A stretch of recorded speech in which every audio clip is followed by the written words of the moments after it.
hawak na ng mga pulis ang driver ng truck na sangkot sa karambola ng mahigit 20 sasakyan sa northbound lane ng Katipunan Avenue flyover pasado alas 6 kagabi, na nagresulta sa pagkamatay ng 4 na individual at ilang biktima man ang sugatan.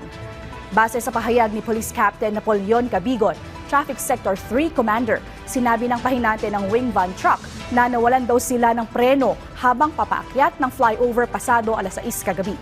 Naunang tumakas ang driver ng truck pero natunton din siya ng mga pulis sa kanyang inuupahang bahay sa Diliman, Quezon City. Ayon sa panayam kay Police Senior Master Sergeant Jefferson Morales sa Punto Asintado Reload, posibleng maharap sa kasong reckless imprudence resulting in multiple homicide, multiple physical injuries at damage to property ang operator ng truck. Paalala po sa ating motorista na maging maingat sa pagmamaneho lalo na ngayong holiday season at ugaliin i-check ang mga parte ng sasakyan para makasigurong ligtas ang magiging biyahe.